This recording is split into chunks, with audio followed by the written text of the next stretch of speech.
You don't have to. You're Well, like I was choosing. oh my God, you think a burp is a choice? Is it a nervous burp? Are you like letting out your No, anxiety? it's just like breakfast. Oh. Wait, folks at home. Hey, what's up? Welcome to another episode of The Star Vehicle. Steven thinks a burp is a choice.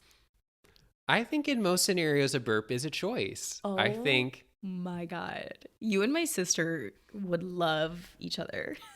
The only thing, like, it's like my one of my biggest pet peeves is when people will say, I can't help it. Yeah, the only thing I don't have is self-control. And I'm like, that's the only thing you do have. Like, that's actually what you have. You're just choosing not to exercise it.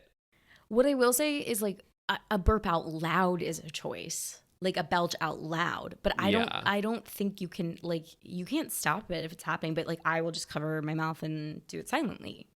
That's right. The part that's involuntary. You're like, it's still a choice. Maybe. I have to get a medical expert. I don't know. Oh my God. I'm willing to take your word for it for now. You're like, personally, I can't. You're like, I don't burp. Physically, I don't burp. Physically, I don't. I don't bloat. I don't bloat. It's a gift. Yeah. It's not in my purview of things that I do. Well, aren't we just perfect, Steven? Thank you. Wish we could all be like you. Get on the Peloton at a tight 5 a.m. Pedal, pedal, pedal. Pedal, pedal, pedal. Have your whole day done by noon. There's this mom influencer that I follow on Instagram, and she has like no idea who I am. And I was like, let's plug her. Who is she? Don't. No. Like, it's like I have like such a complicated relationship with this woman, and she is on Peloton too. And of course they follow her profile. She doesn't follow me back. And I saw this morning that she was on a ride, and I was like, oh my God, if I join that ride, I could give her a high five. And did you? No, because I didn't like the class she chose. But I was this close. She lives in Arkansas. It's way too far. It's weird. I understand that, like, that proclivity you have to do that, because remember when I was obsessed with Shalene? Yeah, I mean, it's like you build these people up. Yeah, and then you have a real relationship with them in your head. I was like, oh my God, she's gonna know who I am. It's like, babe, yeah, who cares even? Yeah, this woman, like, yeah, it goes back. She had a blog and everything. Oh, so you've been a follower for a while. Yeah, well, she used to be like a marathon runner, and she, like, part of the appeal of her is that she would make a terrible mistake every time she ran a race. Like, she would fall or drop all of her stuff. And she would blog about it, and it got to the point where she was like honestly making things up, because like she would always miss her target time by like a minute, allegedly. And it was always because she like dropped her wallet like at mile 20. And it was like, okay. Sweetie, babe. So That's I like so live for funny. her. I live for her like flirtation with the truth. So no, I'm obsessed with that. A marathon runner who, for all intents and purposes, should probably be very type A, very like go-getter of a person, complaining about a minute because she dropped a wallet. Like she would like set these goals that were not like outstanding goals, just normal goals, and then she never met them, which is fine. Totally, but then it was fine. always the excuse. It was always the excuse, like, and then I ran into my friends and we stopped and talked. I was like, it's a race. So get back out there. Get off the bench. Time to play. Well, she sounds a little bit. You know what? I'm not going to put a judgment on it. Good for you, babe. You ran a marathon. Yeah. Oh my God. Okay. Wait, what? What'd you say? Probably you've never done. I've never ran a marathon, and I don't plan. Probably never will, actually. I feel like, have I said this on this pod before? I always grew up thinking like one day I will probably do this, and like you kind of have like a running list of things you'll do, and on that list was run a marathon. And then I hit like, I don't know, like a few years ago, a bunch of my coworkers ran the New York City Marathon, and I was just like, nope, I'm not gonna run a marathon. Like, I don't care. Why would I even do that? Take it off my list. Yeah, and like just striking it from the to-do list felt amazing. Like I'm not going to do it. All right. Well, okay, you guys, 4 Christmases, 2008. I sat down to watch this. Just so excited for a Christmas movie. Peek behind the curtain. It's November for us when we're recording this. Yeah, this is not technically Christmas season. It's post Halloween though, so I'm ready for Christmas vibes. And I was excited to watch this movie. I was so ready. We were chit-chatting. We thought it might be cool to get Reese Witherspoon on the channel, right?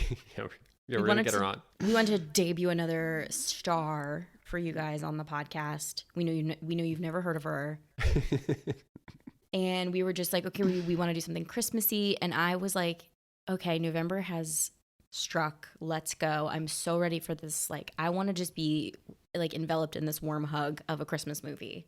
Right. I wrote my first note on my pages. Honestly, so ready for this movie. Legit, yay. I was excited because I love Christmas movies. Who doesn't love a Christmas movie? So I was excited. It was going to be the first Christmas movie for me of the season. Same for me. Yep. And I was like... And probably the next Christmas movie I watch will be the first Christmas movie of the season. Because this is not a Christmas movie. This is not a Christmas movie at all. No, it doesn't tick any of the Christmas movie boxes, is what I came to find out. Not a one. Not a one. They had 4 at-bats. They had 4 chances. 4 chances to hit it. And even some of the players from the first 2 chances doubled back into the last 2 chances, and we still just didn't get there. That was the other thing. Some of the people were at multiple Christmases. We could have had 2. We could have had 2 Christmases. We could have had 2. I was pretty shocked by that because I was like, yeah, 4 Christmases, 4 separate events. No. The people from 1 and 2 just came to 3, 4. Right. It was a redo. I mean, I'm happy to see some of the characters, but I sort of thought, well, this is a lot for one day. This is a lot of traveling. I was pretty relieved to see it get nighttime out. Was that English? Get nighttime out? I was pretty relieved to see it get nighttime. When it like went dark, I was like, oh, okay. Phew. I mean, they go to 4 parties. Yeah, in one afternoon. And the airport in one day. And that drive too looked remote. And they weren't going to the airport at like 6 a.m. Like they were doing tasks in the morning. Then they went to the airport. Yep. Then they went to their first Christmas stop. Yep. Times 4. I know. I was tired. Truly tired. It was an exhausting day for everyone involved. Yeah. Okay. I mean, 4 Christmases. Had you seen this before? I don't remember. No. Okay. So I saw this when it came out. I remember liking it. I don't remember anything from it. I didn't remember anything the second time around. I think I remembered the bounce house, which we will get to. I definitely like remember seeing the promotional poster of like them wrapped up in wrapping paper, standing on boxes. So back to back, I think. Back to back. That is etched into my brain, but I'd never seen the movie. Yeah. Because I think it was one of those movies that you really just had to be in the right time and place on TBS to catch it. Otherwise you weren't going to watch it. Yeah. If I'm too in the middle of it too, I will change the channel. You're home for the holidays with your family. Wait, what'd you say? You only want to watch it if you can start from the beginning. Well, I'm like that with all movies. Like I'm a purist. Oh. But with this movie, you can catch it at any point. You could come in, you can come out. You can dip in and out. You could dip in and out for a minute, too. It doesn't matter. Yeah. You can watch like one of the 4 Christmases. Right. It's, it's kind of like a choose your own adventure. Right. They could scramble the order of them, and that would also be interesting. I'd be down. I'd be so down. Cut it down to just 2 Christmases. Whatever. Like, you can just watch this movie which way you want. My mom would say, make snow, never mind to me. Which I want to give that to our audience. Like, I want to give that to you. I grew up thinking, wrap your head around that one. Wrap your head around that one. I grew up thinking that was like what you say for doesn't matter to me. Doesn't matter to me. Makes no never mind to me. And then I think I said it to somebody in my adult life, and they were like, they're like, no. They're like, that's not a phrase. Okay, so we'll read the production summary, and then we can really get into it. Yeah, there's a lot to unpack. Just wow. Boxes. Unpack boxes. Okay, go ahead. Okay, 4 Christmases. When their plans for an exotic vacation fall apart, unmarried couple Brad, played by Vince Vaughn, and Kate, Reese Witherspoon, must spend Christmas Day trudging around to a quartet of family get-togethers. While Brad counts the hours till he can escape the onslaught of crazy relatives, Kate begins to wonder about her own choices and ponders whether her family members are so crazy after all. They are. Spoiler alert, yes, they are. They are. That's a great summary. For once, I'm like, wow, that's exactly kind of what happens. It's very formulaic. It's very, there's a structure to it. It's like a play, if you will. This is it's a 5-act formula play. Movie. 6-act play. Now, okay, I'm gonna play word association with you. Okay. I'm gonna say a phrase, and you tell me what's the first thing you think of. Okay. Okay. The phrase is four Christmases. Chaos. No. Okay. Here's the right answer. The right answer is, and this is the first thing I wrote down on my notebook, is, oh my God, is this going to be like my favorite show of all time? 4 Weddings. Have you ever seen 4 Weddings? No. That's what you associated it with? You were like, it's going to be like that? Now, do you know the premise of 4 Weddings? No. Who's in that? Okay. Oh, who is in it? Only 500 Brides. It's a reality show on TLC. And the premise is there's 4 brides, and each episode, each bride has their wedding, and the other girls go... What is that? Oh, I think it's my door. Wrong apartment. I remember where we were. So resettle. Okay. I actually... Okay, so Steven just had a knock at the door. But I remember what you're talking about. This is a reality show, 4 Weddings. And 4 Weddings, yes. And they each go and judge each other's wedding, right? Right. Yes, I've seen this. So when they go to each other's weddings, there's a scorecard that they have to fill out. This is a rude fucking show. It's my favorite show in the world. And here are the 4 criteria. Number 1 is dress, 1 to 10.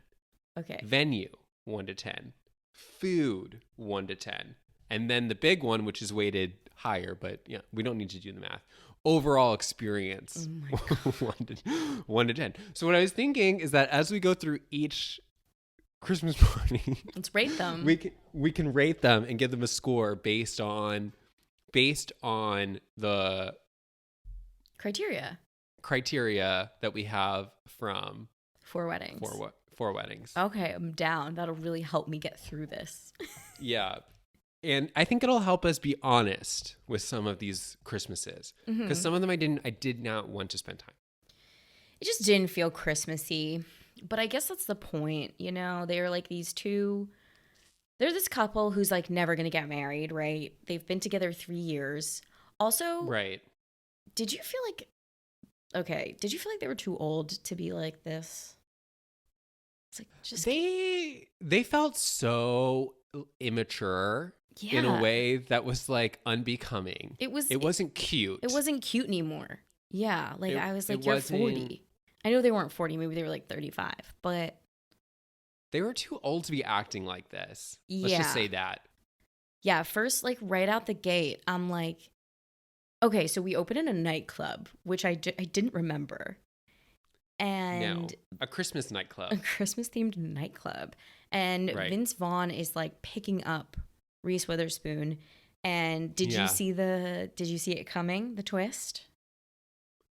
Well, no, because at first I was like, it reminded me of like The Sweetest Thing. It was so, I was going to say that. It was so crass. The nightclub. I was like, oh, it was the nightclub where all the lights are on. Yep. I guess because they have to film. Very bright. It was so bright in there. Vince Vaughn comes up to Reese, and she introduces herself as Daphne. Daphne. And he's doing everything right on paper, and it looks like it's going to be like a really easy little pickup. And then she like roasts him back. She's like, you suck. And then he is like, stop everything, bitch, or whatever. He drops bitch really lightly. Like yells it across the bar. Floor. And then it's like it's supposed to be a little funny that it's a role play. They're a couple trying to keep it spicy. I knew from the start, I was like, and this is something we've seen before with these movies, but like they like to play games. They like to think of life as a game. And I was like, I don't want to play this game. This is so uncomfortable. This is an uncomfortable game for us. Or just do it off camera. I don't need to see this scene. And they make it back. So we find out that they are actually a couple. They're just doing this like sick, inappropriate role play. And then they go back to their house. Yeah, beautiful home. Still couldn't place. Okay, I thought it was New York City. I thought they were in Connecticut because she said Connecticut in the role play. And the city was so ambiguous. And now I recognize it. I just didn't recognize it because it was San Francisco. Yeah. But I was like, oh, maybe this was filmed as a lot of these Christmas movies are. Like they're filmed in Canada. So I was like, maybe this is like Toronto, and they're just like ambiguous city apartment. I was like, okay, maybe people do think Connecticut is that close that you can see the city from the apartment. I thought that. I was like, wow, beautiful home. Where are we? And then I go, oh my God, no, Chanel, that bathroom was disgusting. Oh, you didn't like the decor? Yeah. Oh my God, the red tile in the bathroom was hideous. Maybe it was like his bathroom and like she had like moved in or something. It definitely screamed like, this home is not for a family. Like that's what the home screamed. And a lot of in that regard, edges. Success. Like they are so anti-family, and they're gonna tell anyone who will listen, even if they don't ask, even if they do not ask. I was confused. I was like, okay, Connecticut. And then a little bit later, when they're like taking the dance class and everyone's like, when are you going to get married? And they're like, oh, we're not going to get married. I thought they were married already. I was like, a role play like this is something a married couple does. They are so, honestly, they got weirder by the second. And when they go to that dance class, I was like, you know what these two would be good at? They would be good at being recruiters for a cult. The way that they just like steamrolled over people and were just like, you're wrong, you're wrong, you're wrong. Don't you feel like an idiot? Don't you feel like an idiot? Don't you feel like an idiot? And then they'd be like, why don't you just do what we're doing? Why don't you just do what we're doing? I was like, they are so strange. I feel like so strange. If we're looking for shorthand of like what you're going to get, I feel like Vince Vaughn is like going to give you that condescending, I'm right and here's why you're wrong delivery on most things. So that's what that weirdo exposition after the dance class was like. They just had these two other couples like as a captive audience and they're telling them all the reasons why they shouldn't get married. It was very... It's like, you do you, guys. Wow. You do you. And also, why are you at the dance class? Like, it seemed like a brag. It seemed like they wanted to go, and then they specifically wanted people to be like, wait, you're not married? And they're like, nope, we just have fun. We just have fun 24/7. Yeah, it was just inappropriate given that they looked kind of older. And I thought they were married. So some of the shorthand was kind of failing for me. I was like, I thought you were married. You're behaving like you're teenagers. I thought we were in New York City. I actually wrote down, it wasn't until after the dance class that I definitively wrote, okay, we are definitely not in New York City. I wrote, where is this house? It's gorge. And then I went back in time to that note and I wrote San Francisco with a circle. It wasn't until they were driving across that bridge, that Golden Gate, with all the fog, whatever it's called, State Bridge. Yeah. I was like, okay, we are, okay, for sure. San Francisco. New York City. This is not New York. It's pretty funny that I see a city skyline and I'm like, New York. That's New York. Yeah. Well, it was really confusing because the role play said we were in New York City. Like, why were we lying about that? Like, That's a lot of lies to keep straight. They needed us in the test audience because at the end I wanted to be like, I thought we were in Connecticut. Yeah, I thought we were in Connecticut. Do you know that their Four Christmases timeline would have made more sense to me if they were in Connecticut? Because these locales that they had to drive to and fro were like his dad's house was very far in a remote place in the mountains. I think you're right. It would have been cool if it was in New York City specifically because it's so easy to get around like in Manhattan from place to place from 20 like to go like uptown to downtown. You could get there in like 20-30 minutes. Here it looked like they were driving for very long periods of time. Hours. And then spending hours at each locale. I know. I was trying to calculate it. There just aren't enough hours in the day. Yeah, it was a lot. Because like think about it. They could have been at some local airport in New York. Maybe they could have been in Westchester, hit 1-2 in outside of Manhattan, and then hit Christmas 3-4 inside Manhattan. Done. I mean, they did a whole play. They performed a play. That was insane. At one of the stops. That was insane. It was so much to do. That was crazy. But you're right. Okay, so the more we spend time with them, the more I'm repulsed. And then we find out Steven was quite repulsed by their behavior. What? Oh, you thought they were cute? Charming? No, I'm trying to like choose my words wisely. Like I told you, it felt inappropriate. It felt ridiculous, but it also felt like I know what this movie's doing. You said it in the beginning, I think. It's straight formula. This movie was not straying from any sort of step 1, 2, 3, 4. I wouldn't have, honestly, I wouldn't have minded it if there was more Christmas. That's all. That's our problem. That was the only problem is that, and I recognize that their apartment couldn't have Christmas decorations because they're not celebrating Christmas. Like, I get it. But I think I would have just felt more comfortable if there was more garland or more music or tradition. Christmas tree. I wanted some traditions in there. Even a scene of them just throwing change at one of those Santas on the street. Something to be like caroling. I wanted more music. We only got Christmas in the opening title cards and then again in the ending title cards. I was like, literally, really? That was it. Yeah, it didn't scratch the Christmas itch, let's just say. But no, and that will come out in the reviews of each party. Yes. Okay, the airport scene that that song "Feeling Hot, Hot, Hot" is playing over like them in the airport. I know that song. Tell me that song is not like such a time and place for you. It's like I remember that being. I feel like it's like 99, 2000s. That song is everywhere. I mean, it was when, and I think they're celebrating their 20th or 30th anniversary this year. I mean, it was, Sandals really put it on the map with because the Merryman. I'm looking it up now. Remember when Michael in the office comes back from his trip to Jamaica with a steel drum and he just plays that song over and over again in the office? And it's like, and it's not even correct. It's like the wrong melody. So it's very like Sandals. Yeah. Oh my God, their airport dress was insane.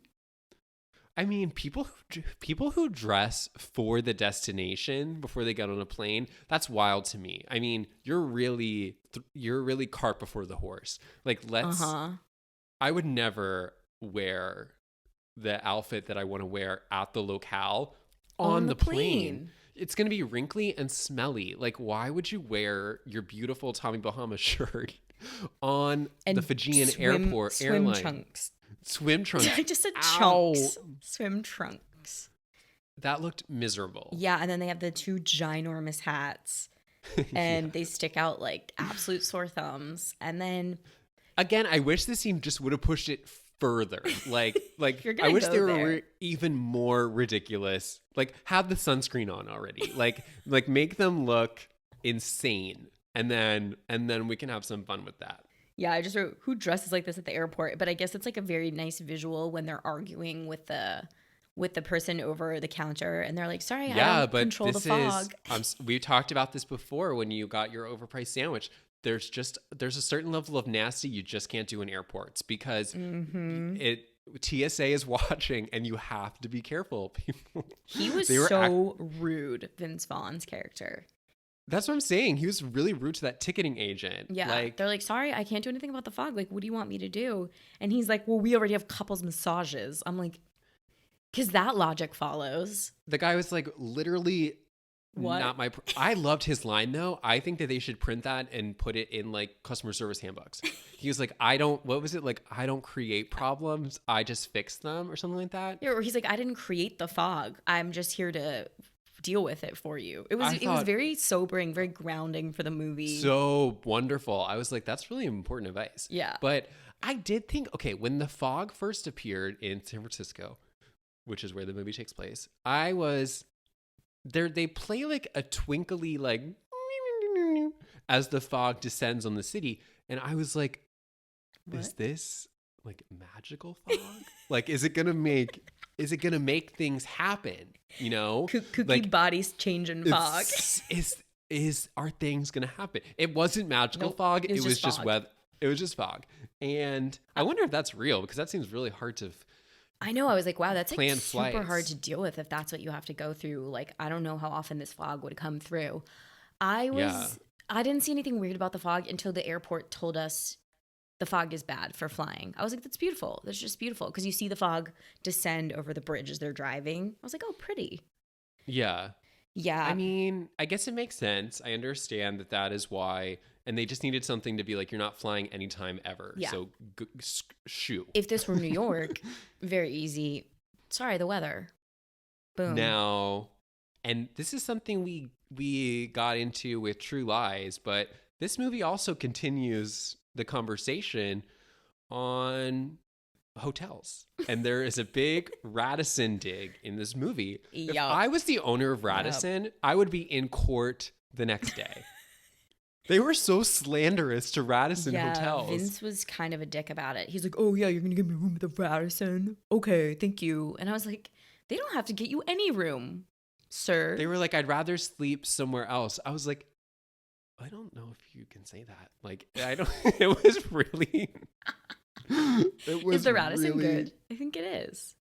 I mean, okay, if we're ranking them, the Marriott from True Lies is higher than the Radisson. Okay. For sure. That's all we need to know. We don't need to go further. I think what they were really trying to get at, like an airport hotel. They could have just said airport hotel. The fact that we had to drag Radisson's name through this was inappropriate. I was like, I just wrote, wow, Vince really got those sick burns in this. Because he had a lot of Do you feel good? Do you feel good about yelling at this ticketing agent? I know, in your on Christmas goddamn hat. Yeah. I wanted to see more Christmas cheer too at that airport. Like, I wanted to see people ready for Christmas. No, everyone was just normal. Yeah, they could have started to lay like this ground of like they've created this world where they think they're right, but like what we actually need to see are more people around them like having a better time. Yes, the joy. And them being oblivious to it at this point. Like just like cutting to like people with gifts, like with Santa hats getting on the plane, even in the dance class. Yeah.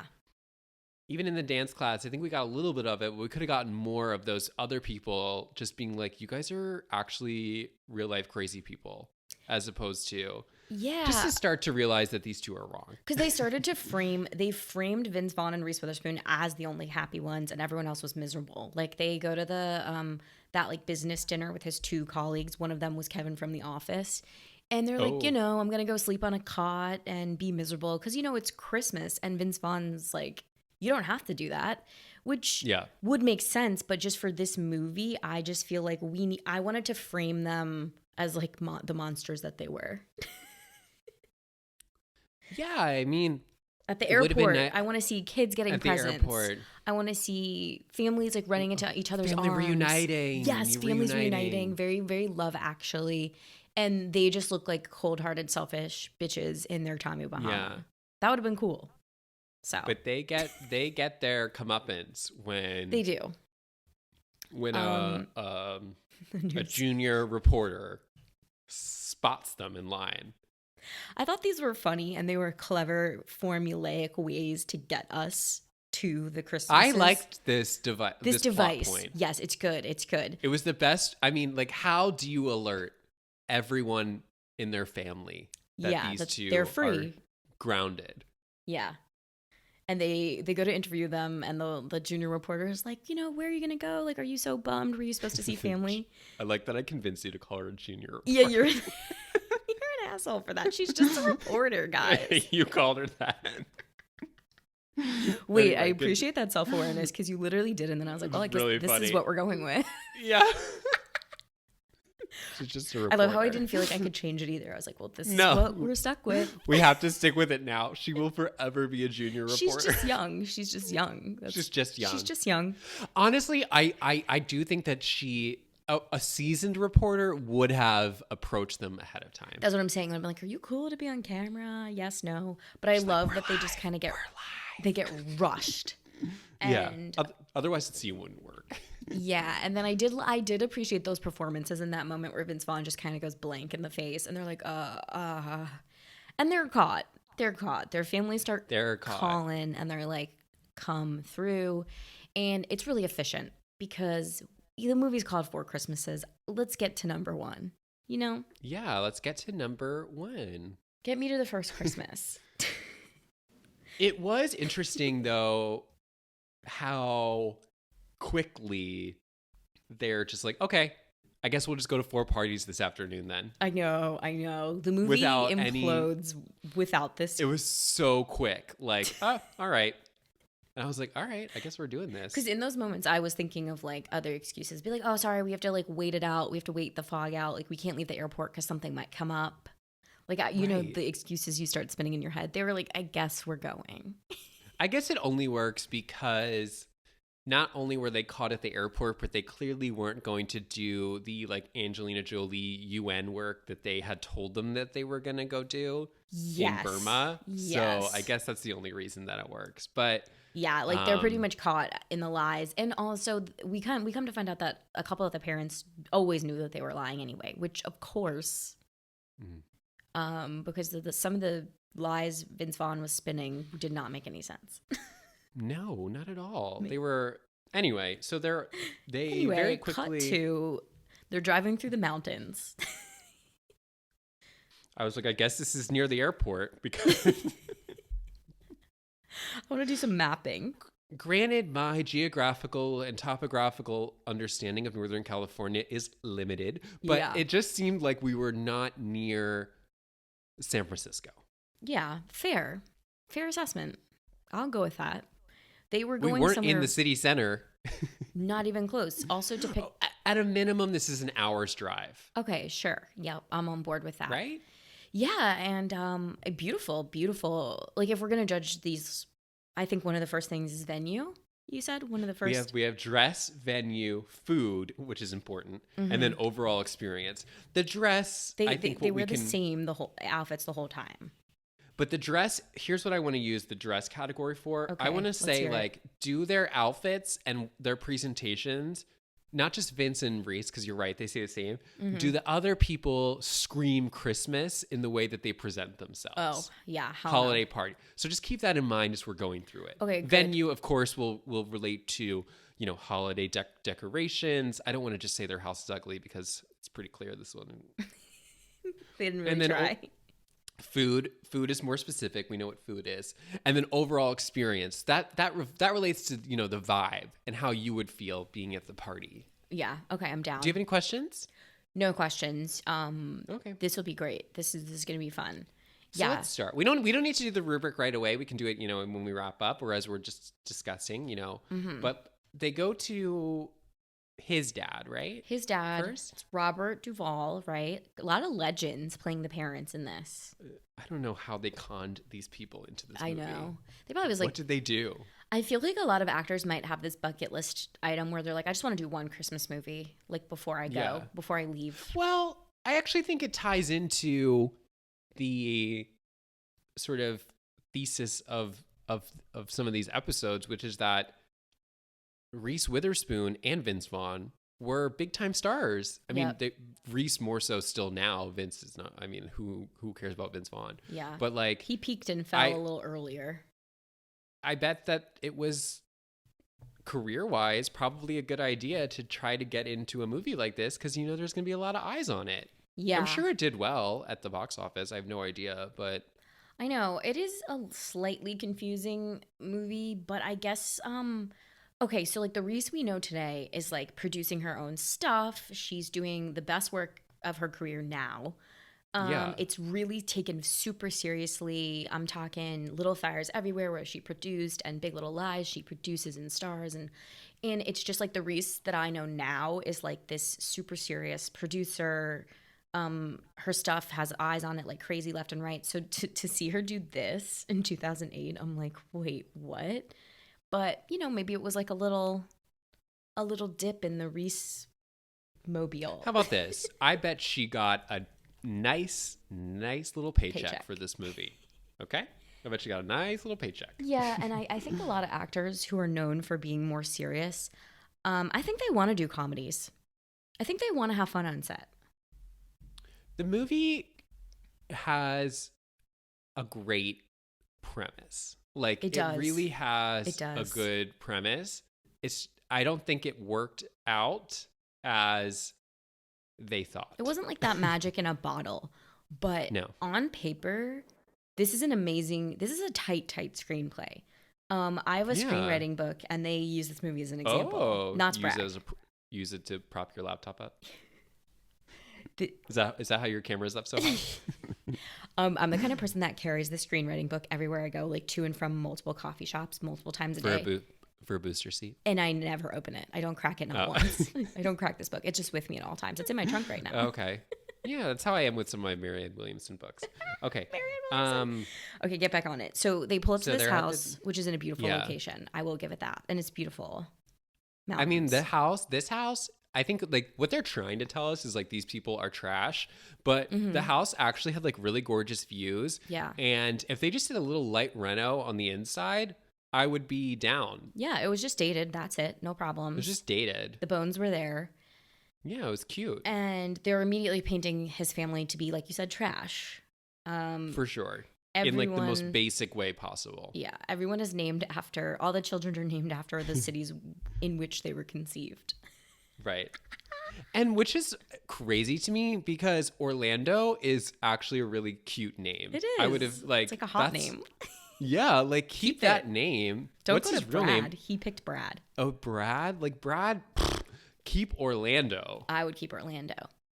And later when they're having like a heart-to-heart, Dad calls him Lando, which I'm like, that's so cute. Oh, that's really cute. Yeah. Well, when we find out that his name was actually Orlando and Reese was like, don't you think I should have known these things and that this is a problem? I was like, oh my God, this is what the movie is going to be. It's going to be a fact-finding mission. And each place we're going to learn new information. It's going to be a fact-finding mission. And that's what it was. Unfortunately. It's very funny that they painted that as like beat one, because then we knew we had to hit another beat where, okay, in turn, he then finds out something about her. And I love that her thing was like... Well, that was the thing. They didn't measure up. Hers was like her fear of bouncy houses. They were not and his was same. Like fundamental information. Like, what's your name? Well, yeah. And then they tried to really just nail it home with that at the second locale with the picture book. And we come to find out picture book. Oh my God. Not only was she afraid of bouncy houses and like known for being like, I don't know, she had some nickname that I didn't care about.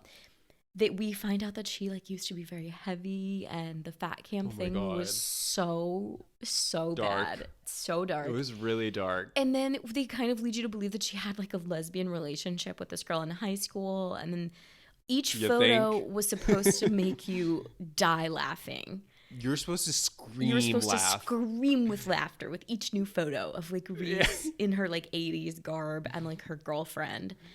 And, oh my God. And his thing was just, his name's Orlando. It was like... They tried to make like 3 of her things equal like his name. Yeah. And I was like, oh absolutely. God, this is bad. This is bad. But okay, his dad's house. We're getting ahead of ourselves. His dad's house, it was just chaos. Like, this was multiple points in the movie. I think we talked about this. I almost needed to put it on mute because I was just like panicking. This scene was actually giving me a panic attack, especially when, so... The satellite you're talking? The plot is irrelevant. What happened? Spoiler, they celebrate Christmas at each home. So... Barely. At one of the gifts here is that they give him the father a satellite dish, and as they're installing it, I don't even know, things go awry, and then he slips, he falls. Vince Vaughn grabs it and like it's like dangling off the roof. It was kind of scary.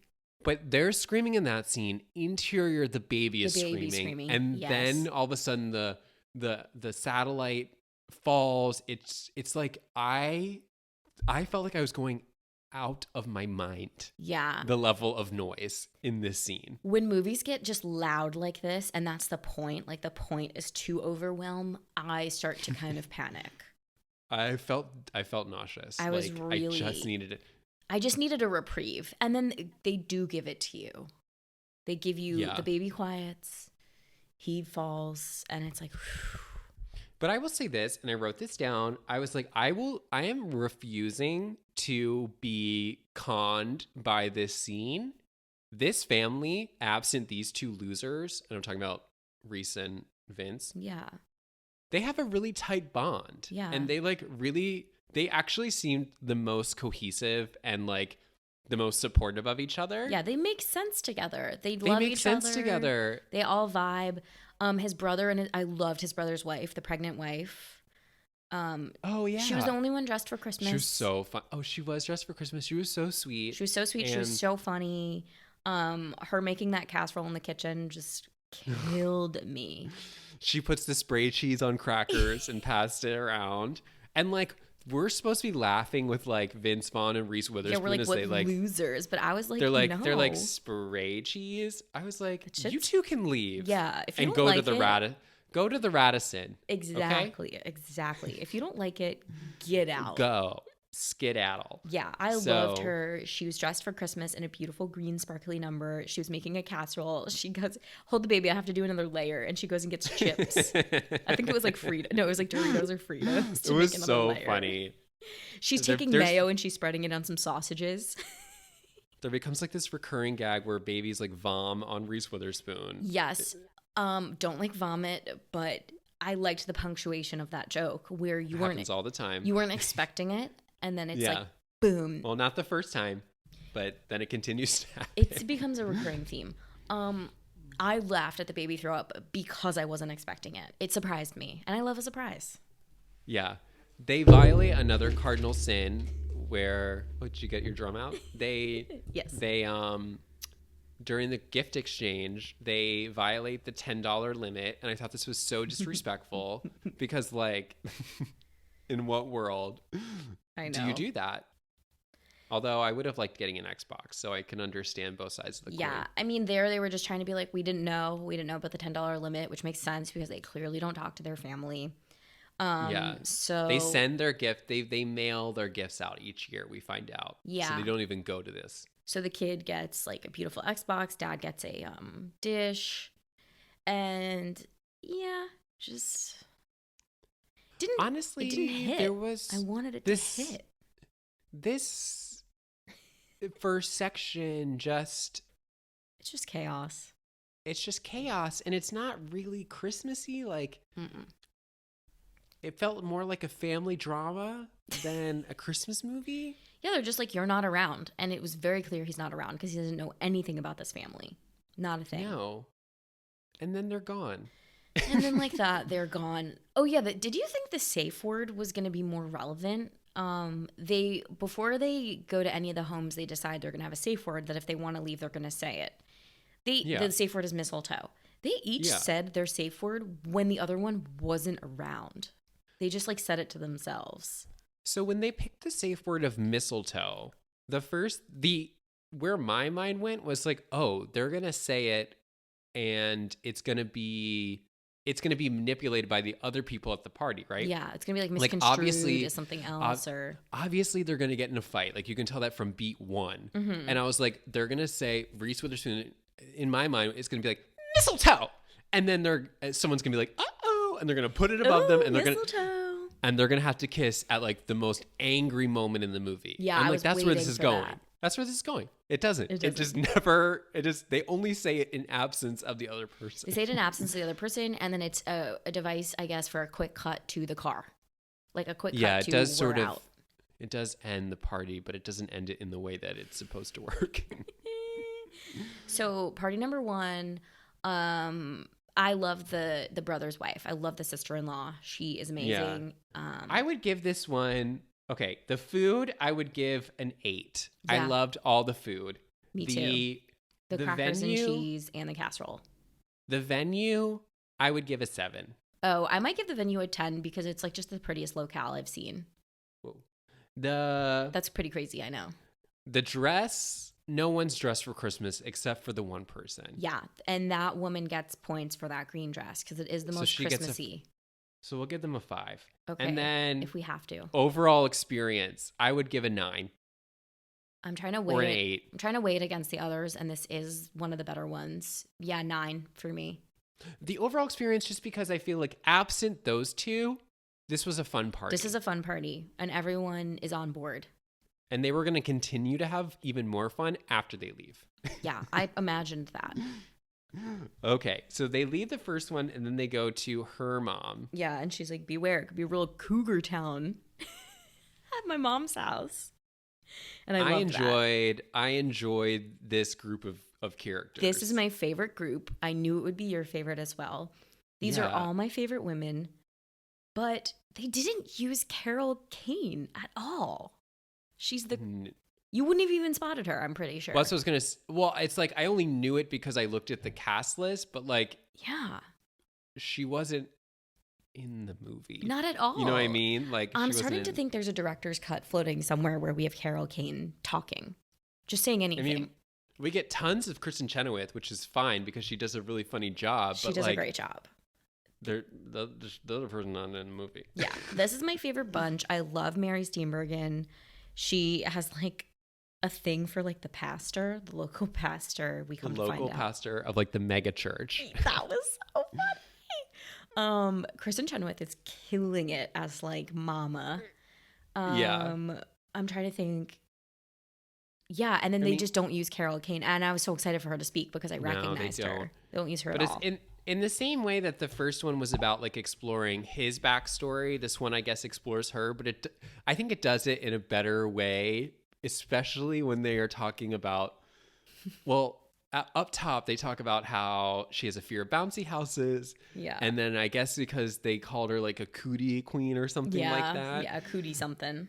And then get over it. The first laugh I had in the movie, again, this is like minute 40, 45. Yeah. It was when Kristen Chenoweth was like, "Oh, let me test. Let me see if you still have them." And she goes, "Cootie." Oh, cooties. Kristen Chenoweth it was so funny. I always want to see her in my Christmas movies. Yeah. She's perfect for Christmas movies. Halls, I think. It's like a Matthew Broderick against Danny DeVito Christmas movie. And she just kills it. She's just like Susie Homemaker. Her shorthand is wonderful. It's like she's going to be warm and chatty and overshare. And she's the MVP of this section for me. Oh, a little honking. Oh, she is the MVP. And what's fun about the way that they structure it is that there is some blending later on, but for the most part, these are like separate sections where the actors don't really know what was going on acting wise in the other scenes. So Kristen Chenoweth is really just like going for it in a way that the other actors hadn't committed to yet in the other scenes. Yeah, I wanted that level of commitment from all involved. That's what I was saying like in the beginning. Just like go for it. I don't know. Because Kristen's my favorite, I'm inclined to say that for certain. But I think the sister-in-law in the first section is giving that same energy, that homemaker, welcome to the family energy. So I'll just say that some people are doing it and some people aren't doing it. And it's infinitely more fun if everyone's doing it. Yeah. That's all. Just like ramp it up. Just Cootie Kate, that was her name. Cootie Kate. Turn it up to a 10. But this is where the movie kind of takes like a little bit more serious of a turn. Kate goes to the bathroom and finds a pregnancy test. Not hers. Just takes it. And I think they're quite expensive. I mean, don't quote me. It just wasn't her property. It wasn't. She very clearly marks it as hers. Yeah, she marks it all right. I can't wait to ask you, how did you feel about the little niece being a little douchebag? Well, okay, so Reese, uses the device and then she sees the result. We don't see what the result is. No, and that's the first big mystery of the movie. Big mystery is she pregnant or not? Yeah. So she puts the test stick down and her niece comes in and takes it.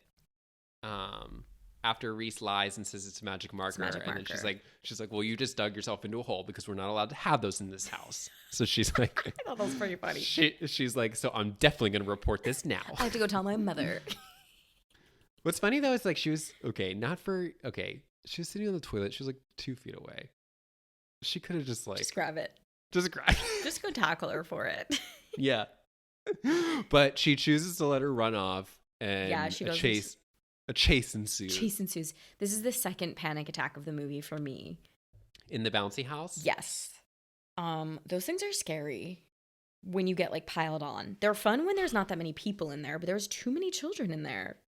There are too many children, and what's weird about the bouncy house scene is that she's in there for maybe 30 minutes because she's there for she gives it so many attempts to try to get her pregnancy test back. And these kids are agile. They can throw and catch so easily. They're really good.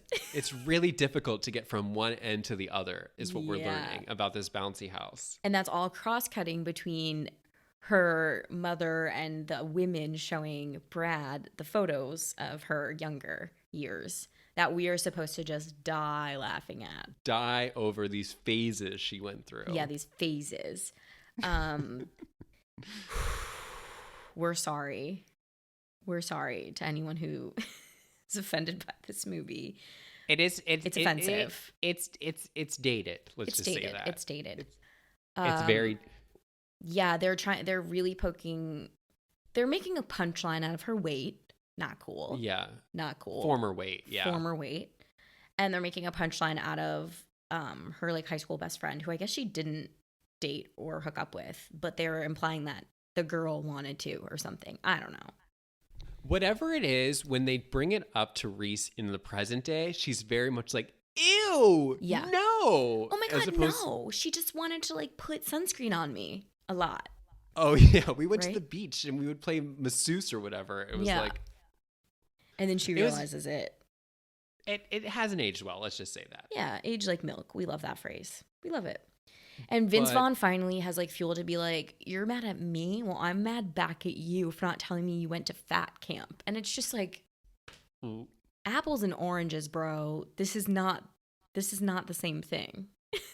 No, not the same thing. But luckily, Reese grows up, gathers the strength to, instead of trying to cross the bouncy house, she's just going to pick up the children and throw them into the walls. Yeah. Until she can get across. And then she gets retrieves her test. Retrieves it back. And then we get to go to another locale, the car. Mega church. Oh, not yet. Mega church. The mega church. I lived for that cut. It's a quick cut. Oh, me too. I was so excited to go. I was screaming. It's a quick cut on a cross. It looks like a nightclub. And they're playing club music or something. Yeah, this is one of those modern mega churches. Yes. Did you watch that new series on HBO, The Way Down? It's about this mega church lady who runs a weight loss church. It was so good. Wait, is it a documentary? Yeah, docuseries. Oh, fuck. I'm in. That sounds so funny. So wild what this lady did. I'm pretty intrigued. She's dead now. She's dead. Oh. She died when they were filming the documentary. And now now that she's dead, other parishioners are going to come forward because now they feel comfortable sharing. Basically, it was an expose documentary. But now, more people feel comfortable, explaining or I'm obsessed with culty things. Anything. Yeah, it's very culty. I'm obsessed with cults, and I'm also obsessed with mega church type things. I find them so fascinating. I always want to visit them. Yeah. I have family in Virginia, and we always pass by this church. Oh, should I say their name? Maybe they can get us. It's called The Wave. That's the name of the church? The name of the church is called The Wave, and it looks like a coliseum when you drive past it. It's like that. This is one of those mega churchy type deals, but it looked like a lot of fun, actually. It did. Everyone seemed to be having a really good time. It looked like way more fun than I've ever had at church. and Reese and Vince Vaughn will just cut to the chase. They get volunteered to be Mary and Joseph in the nativity play. The starring roles. The titular. That's a titular. Now, were you ever in a nativity play? I was. You were? So we had a nun at our school, at our like Sunday school program, who of course she ran the program. What am I saying? She would also direct the play, right? Okay. And this nun was known for being very controlling. I think she's like an underrated comedian, but she doesn't know that. And every year she would get like really frustrated with the performers from the Sunday school for not doing the story justice. Mm-hmm. Like if one year I was like an angel, and like she would make me repeat the line over and over again because I wasn't like enunciating it properly for the whole church. Do you remember the line? Tell me you remember the line. I don't remember the line. But then every year, it's the same story. I mean, the story doesn't change. So you do the same play every year. After a certain point of performances, one year she made the executive decision that she would read all the lines and we would just pantomime it on the stage. Nothing screams I've given up more than that. Yeah. She's had it with you guys. And she carried a big tambourine that she would smack against her leg to keep you on beat with like the movements. This is good. This is real good. This is good. Yeah. So it made me think of that because I was like, wow, if Sister Krista was running this play, then we wouldn't be worrying about the dialogue because... And actually, it was sort of run like a Sister Krista play because the guy sort of just narrated it. And everyone, just needed to perform, and she couldn't swaddle that baby. That was wild to me. I was like, just put him down. Just put him down. All you have to do, put him down. Put the baby down. But she was like, I need a bigger swaddle. I can't. Here's the thing. Don't even show us the small square of a swaddle. Just show us that you don't have one, and then panic that you can't find it. Oh, these are good notes for her. I wish she would have gotten them. I wish they consulted us before they made this movie. The nativity story play does drag during the main moment when the baby Jesus is there. Put him down. Put him down. It's like a weird what they're like smacking you over the head with is like she's thinking about being a mom. She's not comfortable putting the baby down without properly swaddling him. Yeah, not maternal. Giant arrow at her head. Look who sucks. Yeah, and like in the previous scene, like she like couldn't even be paid to hold a baby, and now she's like, I can't put him down. He doesn't have the right clothing. And then Vince like really just kind of hams it up as oh my god, Joseph. This is my least favorite scene in the movie. Yeah, he's annoying. It was too much. It was way too much. I did love the only saving grace of him hamming it up as Joseph and like commandeering the room was watching like Mary Steenburgen dance in the audience and Kristen Chenoweth like her face light up and like her body shake as like the crowd was getting more and more into it. That was really fun to watch. Yeah, the crowd was really giddy with his performance. And that's all we needed to see. We needed to see those reaction shots of them having the best time ever. He like took the reins and rewrote the story in a way that was a little uncomfortable. Doing his like best Vince Vaughn shtick. I guess as much as this is a Reese Witherspoon vehicle, it is a Vince Vaughn vehicle as well. You know, they're sharing billing, I'd imagine. I think they are. Let me see. Yeah, not in my world though. But not in my world. Like I want to ignore his existence in this and in most things, if I'm being honest. You're right though, because so much of the movie is him. Yeah, it's just him. I know that's like a no duh, but it's like it is. Especially based on some of the movies that most of the movies we watched so far, it's like solo him, like him processing things. Like even when we watch like True Lies, like even when it was Arnold Schwarzenegger, it was always Arnold in conversation with someone else. Like it was Arnold and Tom Arnold, or Arnold and Jamie, or Arnold and that other girl. It was like Vince Vaughn, and I was like, they're sharing billing, but it feels like the Vince Vaughn show. and they're giving him more to do. He just has the more showboaty things to do in this movie. And she's there, like you said, to be in conversation with him. And that's so annoying. I think what's strange about the comedy in the movie is that I get it that this is Vince Vaughn's shtick. And I know that people love it. And that's your prerogative. But what I wish they would have done is, instead of having Reese have to meet him where he is, I wish they would have let Reese do Reese. Like, give me election Reese, where she's like uptight and like I want to see neurotic. Her shtick. If we're getting his shtick, I want to see hers as well. Because she does that neurotic energy so perfectly. I mean, it's just, we see it in Big Little Lies, we see it in Election, we see some of it in Legally Blonde. I was like, give me that. Like, that's what I'm coming for. Do you want to know, this movie really does pull a fast one on me, because in the opening scene, she's giving us the Tracy flick. And I was like, I was so happy. I was like, yes, yes, yes. She's giving like him she's denying this man who's coming on to her in the opening scene. And she's doing it in the best way possible, in her classic Reese way. Like, you might look good on paper, but we all know you're this, this, and this. And this conversation has been boring. And she leaves. That's the last time. Before I thought it was role play, what I thought it was like their first meeting. Yeah. I know that's what the role play. I know that's what the role play. That's what the role play was. But I thought it was like I thought like they were giving us like, oh, this is who these characters are. Yeah. And I was like, okay, like that's these movies are just to communicate who these celebs are. Yeah, just distill it into this like little piece.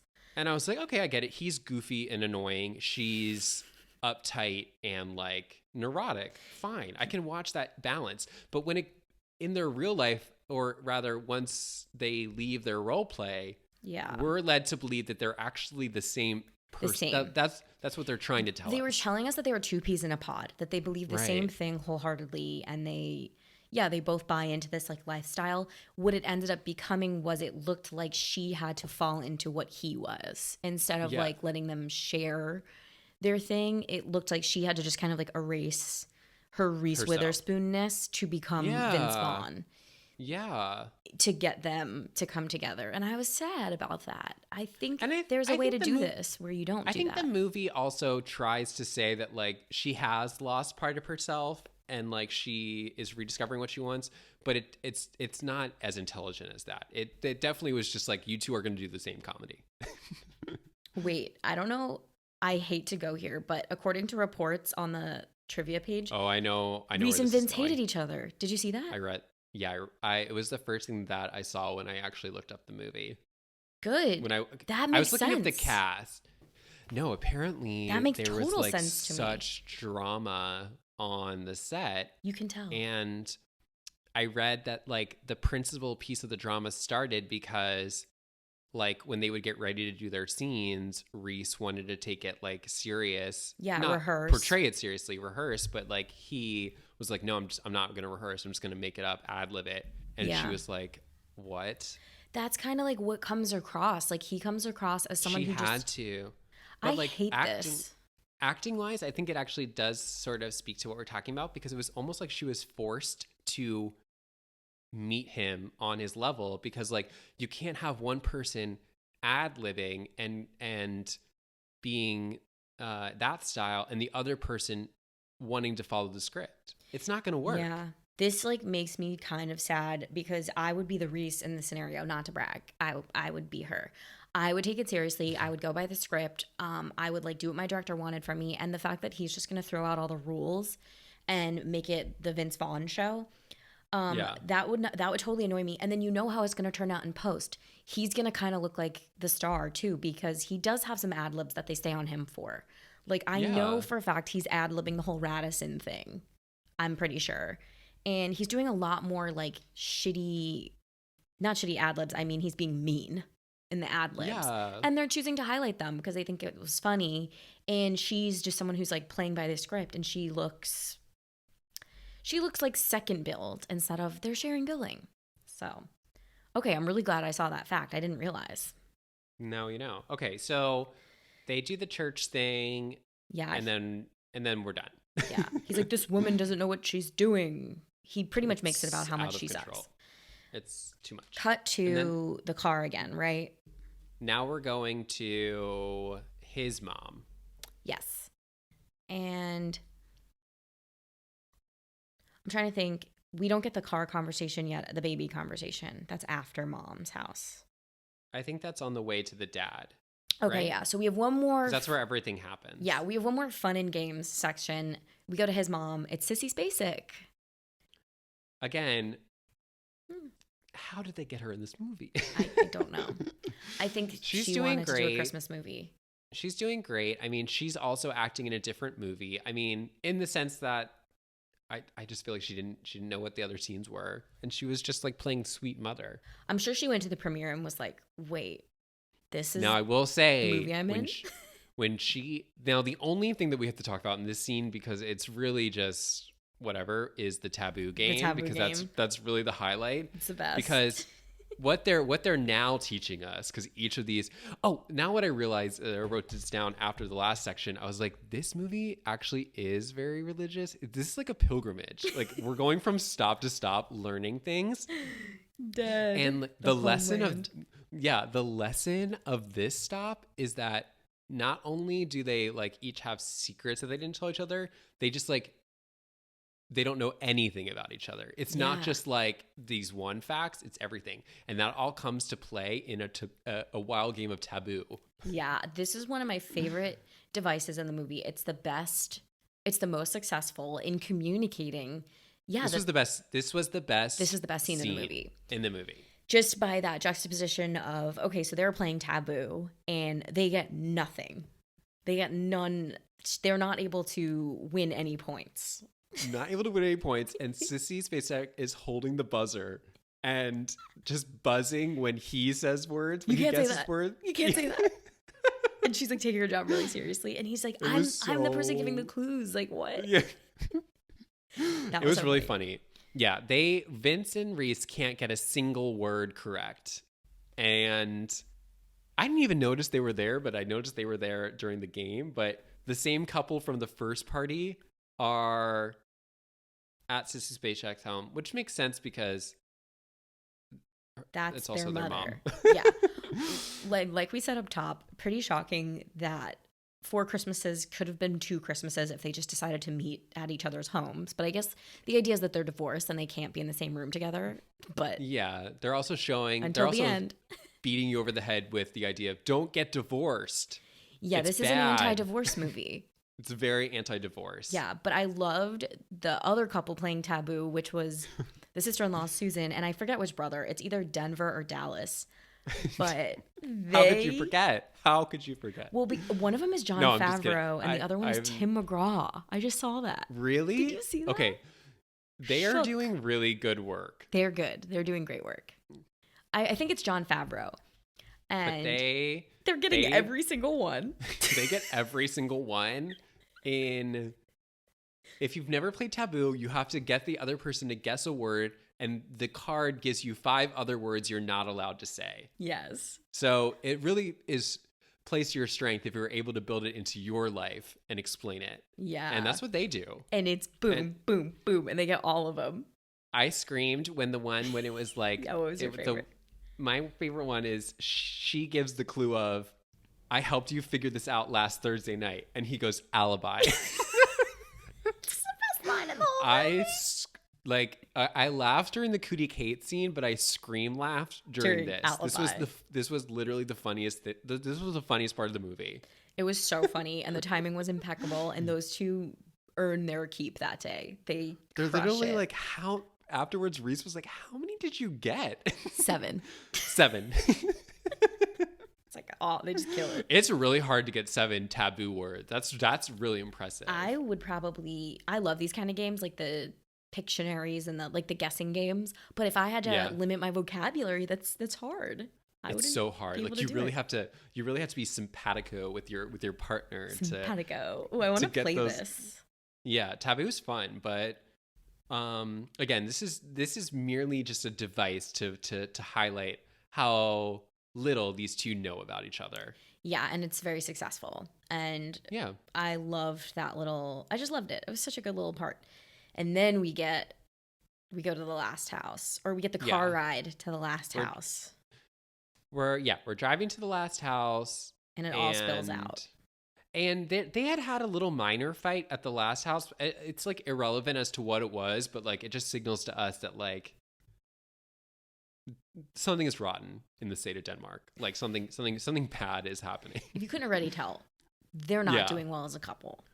I mean, anybody would break down after this day. It's been so 14 long. hours. Oh my God.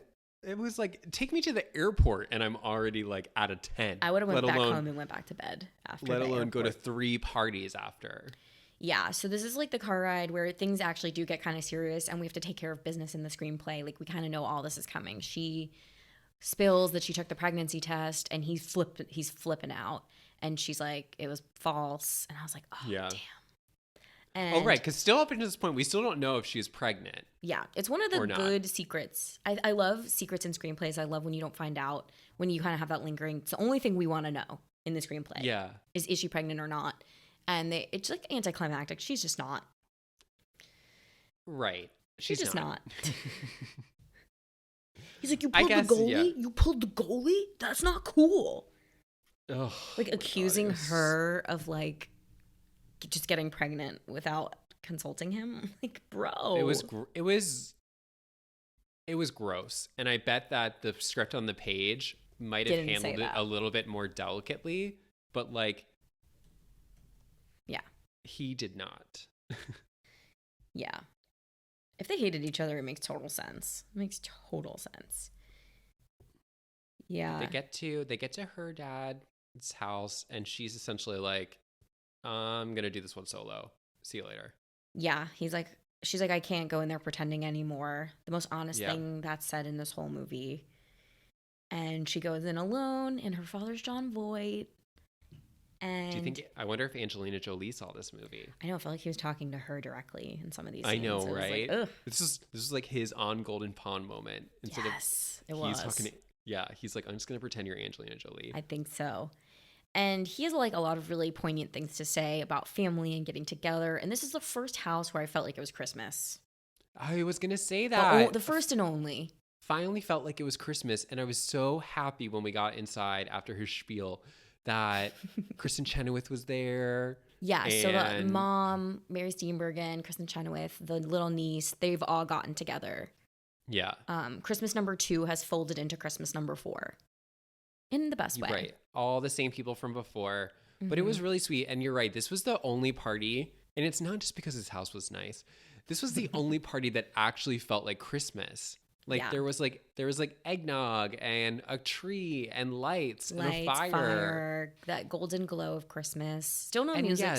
Yeah. And yes, was his house the nicest house? Yes. But yes. But it actually felt like Christmas. It did. And I was pretty relieved to see it. And I just needed more of that all in all. And yeah, she kind of...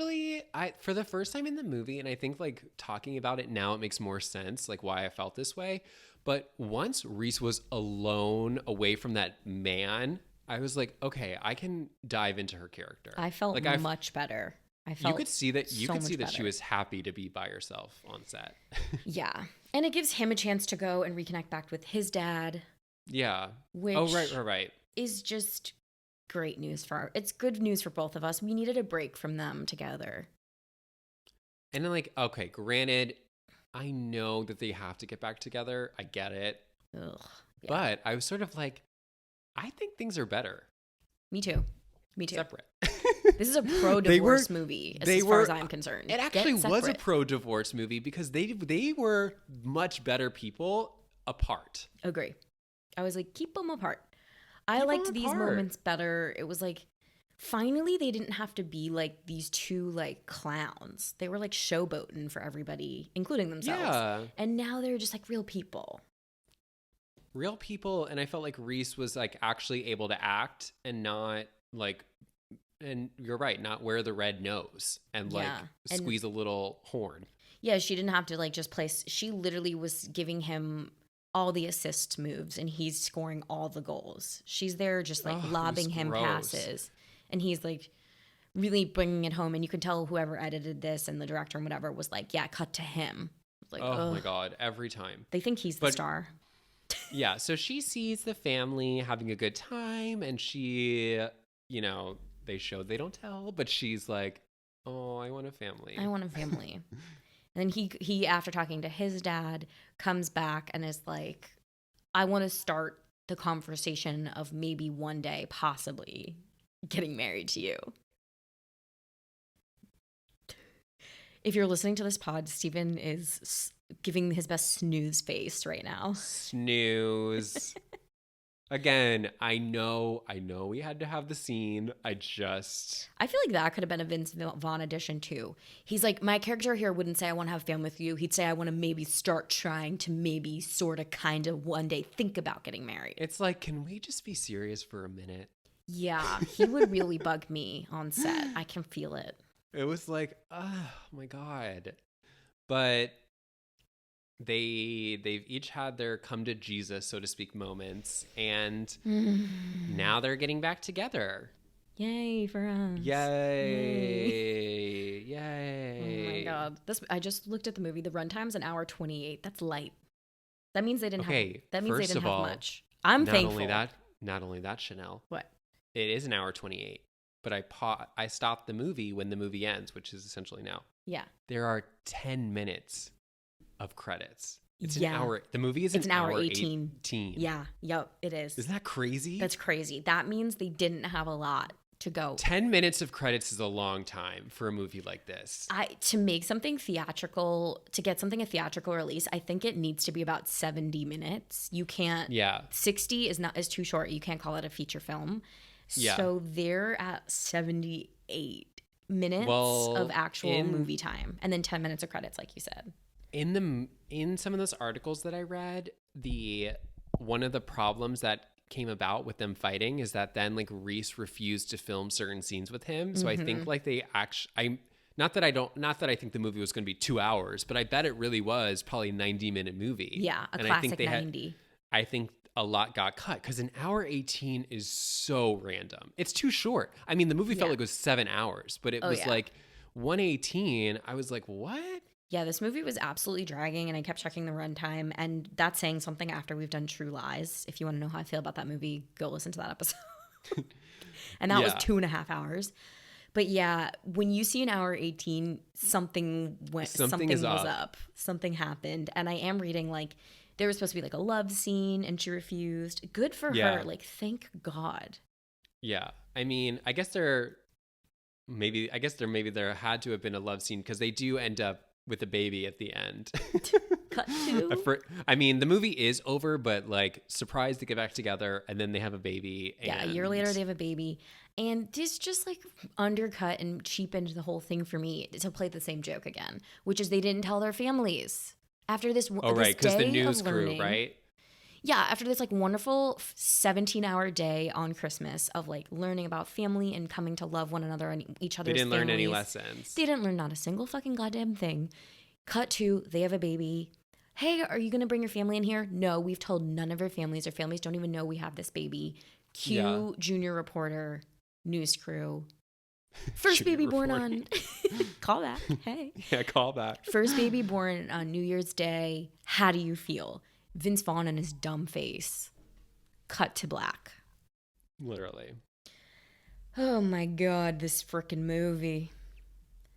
Here's the thing. It wasn't a Christmas movie, and that's fine.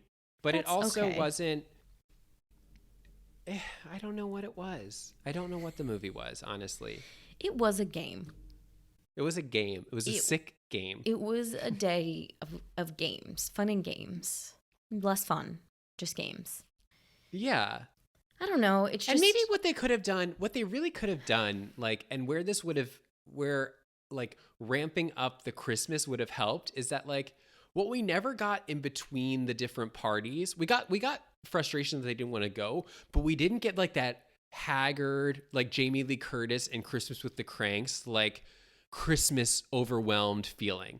Like we didn't get them slipping in the snow as they're running from house to house, tripping with pies, like things like that to stress, like to remind us like this was one day and also it's Christmas. Yeah. I wanted all of that. I wanted all that so badly. Like that's what you're signing up for. It wasn't Christmas. They roll didn't in feel like two Christmas cool Day. Cats, both in their best black outfits, ready to just be the most surface level human beings you've ever met. Where was the house where you walk in and the mom goes, you're not wearing that here, and they give them the ugly Christmas letters, and they go change now, and then they take their clothes and they throw them out. And then they have to wear the Christmas outfits for the rest of the movie. Because even, like, okay, her mother, Mary Steenburgen, you go into that house, they're just wearing a lot of pastels. Like, she was wearing, like, a jewel-toned, like, satin shirt. They're all in, like, light pink and light blue. I'm like, where is the Christmas? Frame these two as the biggest Scrooges you've ever seen. Like, show me Christmas explosion. Yeah. At the... You know what's... all the houses. What's funny is that, like, when you Google it, the 4 Christmases, you know how it comes up with like, oh, you can rent this on Google Video. I don't even know if that's a product, but something like that. And like it pops up the reviews of people on Google Video. And like this one commenter, I think we probably disagree on most things politically, but I feel like I agree with her here. She was like, this is the problem with holidays now. This movie might as well just been called 4 Holidays because I don't see enough Christmas. Where's Christ? Where's the Christmas? And I wanted to like be like, yes, like you're right. But then I was like, oh, like we probably disagree on like 99% of things, but like right here, I'm like, yes. She essentially was like, this is the problem with all this holiday business. It's Christmas.